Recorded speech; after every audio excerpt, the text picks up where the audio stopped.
Assalamualaikum warahmatullahi wabarakatuh. Apa kabar teman-teman semua di seluruh Kalimantan Selatan?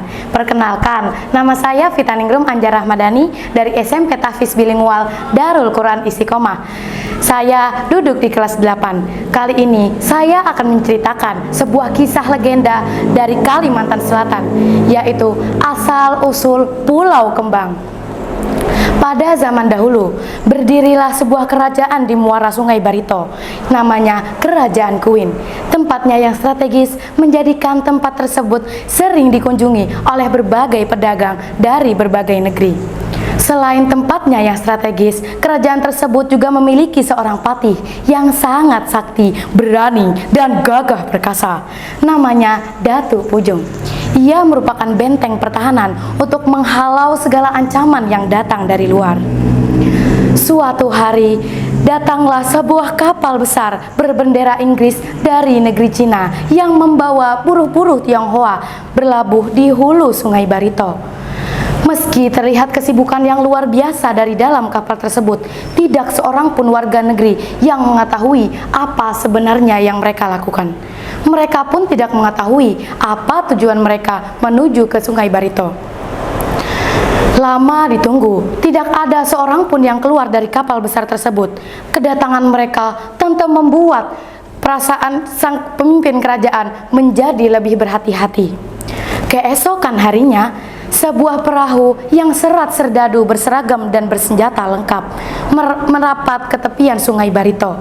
Salah seorang di antaranya melompat ke daratan sambil mengaitkan seutas tali di kayu ulin yang sengaja mereka jadikan titian.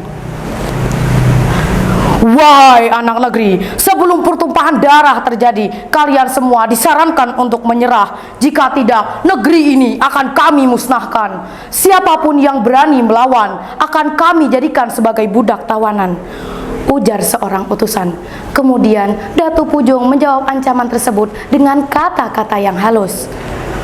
Musuh bagi kami tidak dicari, bila datang pantas bagi kami untuk menghindarinya. Kemudian Datuk Pujung kembali bertanya, apakah kalian mampu mengalahkan kami? Ujar Datuk Pujung membuat sang utusan itu geram.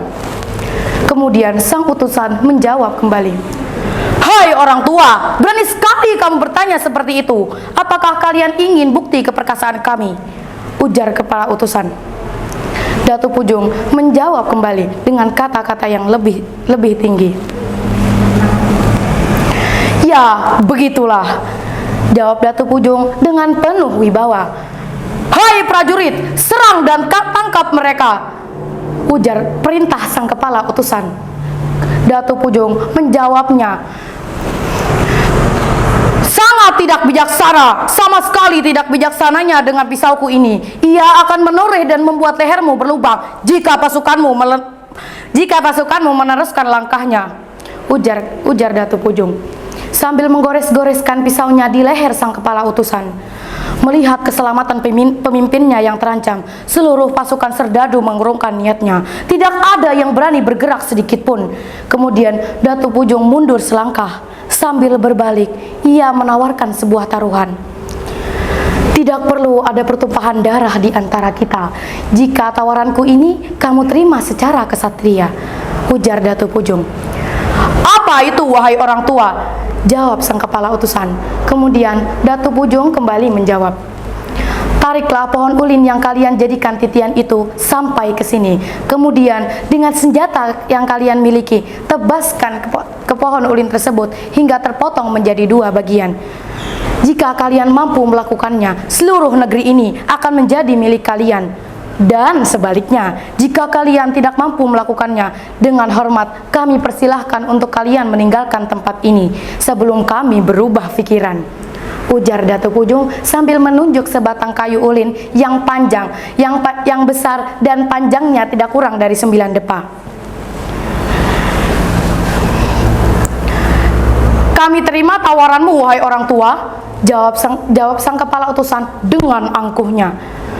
Kalau begitu, bersiaplah untuk menarik kayu ulin tersebut, ujar Datuk Pujung dengan halus. Mendengar ujaran itu, sang kepala utusan terdiam. Mungkin ia ragu dengan kesanggupannya. Bagaimana mungkin ia bisa mengangkat kayu ulin yang besar dan panjang itu? Datu Pujung sudah tidak sabar lagi menunggu sang kepala utusan melaksanakan kesanggupannya. "Tunggu apalagi, wahai kepala utusan?" desak Datu Pujung. Perlahan sang kepala utusan mencoba menarik kayu ulin tersebut, tetapi jangankan bergeser, bergerak pun tidak. Melihat ketidakmampuan komandannya, seluruh pasukan membantu menarik kayu ulin tersebut, tetapi usaha mereka tetap saja sia-sia. Kemudian dengan senjata yang mereka miliki, mereka tebaskan kayu ulin tersebut, tetapi jangankan terbelah, membekas pun tidak.